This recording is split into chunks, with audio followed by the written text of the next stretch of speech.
Madam मी एक चांगलं गाणं सादर करू का? कारण मला इथं काही दिसत नाही. मला असं वाटतं माझं टॅलेंटच इथं जास्त उपयोग आहे. प्रश्नच नाही मॅडमचं गाणं बाकी काय कुणाला काय पडलेलीच नाही दिनाची. तर मी चांगले गाणं सादर करते. नाही पण ते तुमची लावणी वगैरे नका करू. नाही हो, नाही लावणी नाही. मी यावेळी जरा भावगीत सादर करीन. वा वा, नाही तुमची ही कल्पना ना मला प्रचंड आवडलेली आहे. हा मी सादर करू का? हो. हा, मी टाळ्या वाजव ना मॅडम साठी. माझी शिटी काय वाईट आहे. Action action. काय चालवलंय तुम्ही? भावगीतात तुम्ही तुमच्या आदा कुठे दाखवता इथे?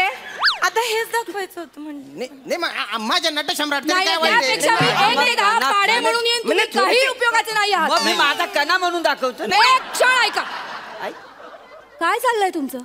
काय चालवलंय तुम्ही? कुठली भाषा बोलताय? कुठला लहेजा बोलताय? किती अशुद्ध. शिक्षक आहोत ना हो आपण. हा शिक्षक आहात ना, मग सुधारा ना भाषा. निदान मराठी राजभाषा दिनी तरी आपण प्रमाण मराठी भाषा नको का बोलायला? हो मॅडम, म्हणजे माझं चुकलं तर बॉ सॉरी बॉ. पण कसं आहे ना, प्रमाण भाषेने ना भलती भीती निर्माण करून ठेवली आहे हो. अहो भाषा ही संवादाचे माध्यम आहे ना.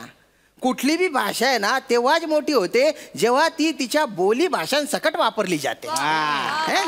पूर्ण एपिसोड पाहण्यासाठी आत्ताच डाउनलोड करा अल्ट्रा झकास मराठी OTT ॲप.